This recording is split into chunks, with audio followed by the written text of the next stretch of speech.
Most teams will choose to have 2 full lines plus a few subs on their roster. In 5-on-5 hockey, a full team on the floor consists of 6 players, including a goalie and at least 2 female players. In order not to default, a team must have at least 5 players, including a goalie and at least 2 female players.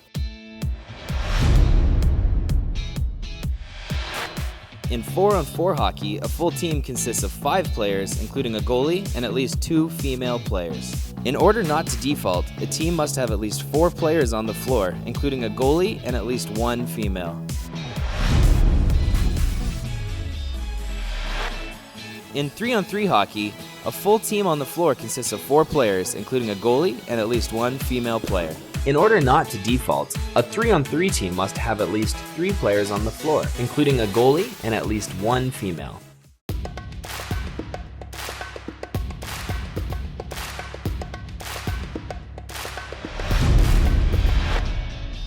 In an effort to make avoiding a default as easy as possible, we have very lenient subbing policies. In the regular season, if you know someone who's over 18, they can play with no strings attached. All they need to do is fill out an online waiver. Additionally, we have a sub list full of people who are interested in getting a call to come out and sub. We also encourage teams to share rosters to avoid default. The team being defaulted against must clarify at this time whether or not they will be charging the default fee. If you're playing a team who is about to default because they're short a girl, and you have female players to spare, we encourage you to do so both teams get to play a real game. Teams who default are required to pay the applicable default fee for their league, which is based off this chart. After a default occurs, an email will be sent to the team captain of the defaulting team with a link to the online payment form. Default fees must be paid within 7 days.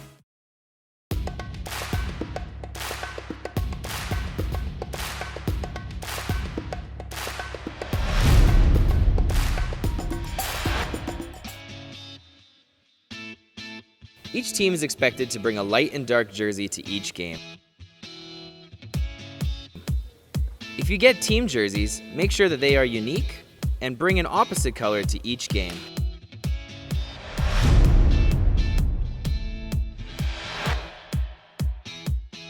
Legal goalie equipment is the glove, blocker, chest protector, hockey pants, goalie stick with plastic blade, mask, and any style of goal pad, leather or synthetic, provided they comply with SSC regulations.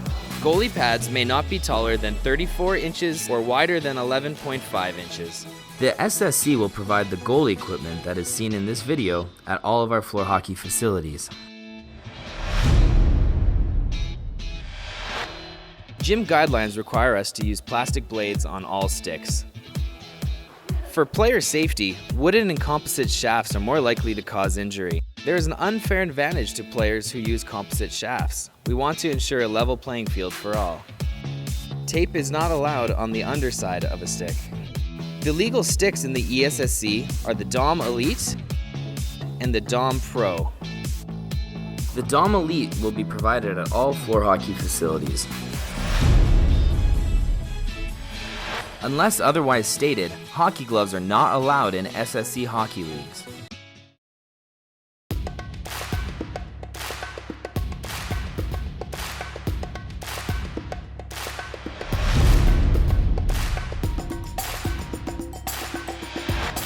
All areas of the gym are considered live. If you have any questions about a particular part of the gym, please speak to the GC before the game begins. If a ball enters an unplayable area, first to arrive should dig out the ball and play will resume without a whistle. Players get 3 seconds to gain control. Players are to keep body and their stick out of the playing area. Players must be at the bench area before a substitute can replace them on the floor.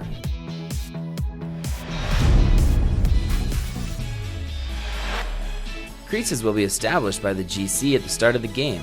Players are not permitted to remain stationary in the goalie's crease. They can carry the ball into the crease and can accept a pass in the crease. Defensive players are permitted to block shots while in the crease. The ball and corner rule was created with the player's safety in mind. Floor hockey can be a very fast-paced game, and we want to avoid all injuries. Like this one.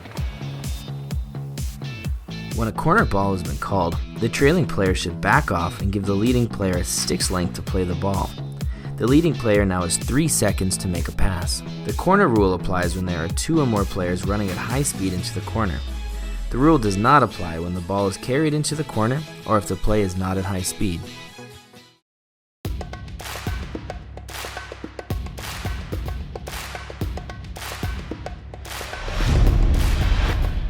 During a face-off, the ball must hit the ground before players are allowed to make contact with their sticks or their opponent.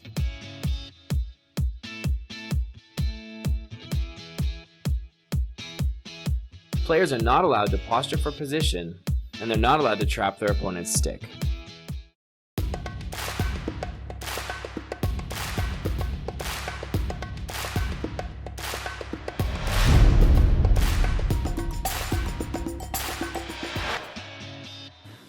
The goalie may pick up the ball and drop it behind the net to a teammate, who now has 3 seconds to put the ball in play. If the goalie passes the ball to the side or to the front of the net, the player is not given 3 seconds to play the ball. At no point is a goalie permitted to leave their crease to gain possession of the ball. When playing the ball, a goalie must have at least 1 foot in the crease at all times.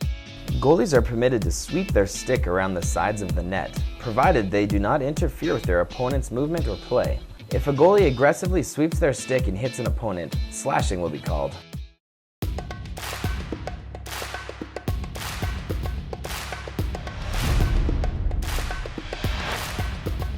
Violations are plays that may or may not be intentional, but typically represent unsportsmanlike behavior.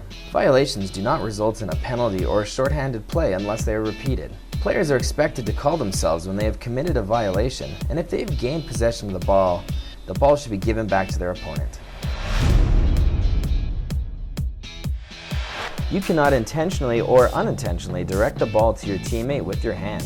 Hand passes should be blown down by your game's coordinator, and a face-off at half should occur. Players and goalies are allowed to catch the ball, however, they must drop it to the floor immediately and play it with their stick. You are not allowed to slide at any time in the game, not to block a shot, pass, or to get in the way of an opposing player. However, shots can be blocked by a standing player or by a kneeling player. A player cannot stick handle with the ball while their back is to the opponent. If a player turns their back with possession, they must turn and face their opponent within 3 seconds. Remember, the player is never allowed to advance to the net while shielding the ball. This rule is in place to prevent reaching around and unnecessary body contact. Going over the top, otherwise known as trapping the stick or slashing the stick, is not allowed in any circumstance. Although this is a common move in ice hockey, the aggressive and unsportsmanlike nature of it make it an infraction in our rulebook. A player is allowed to lift their opponent's stick 1 time in an attempt to gain possession of the ball. Multiple lifts of the stick are considered a violation, and if they are aggressive lifts, they may result in a penalty. When a player is moving the ball, you cannot reach around their body to try and gain possession of the ball. However, if the player with the ball is stationary with their back to the play, you can reach around them in an attempt to get the ball.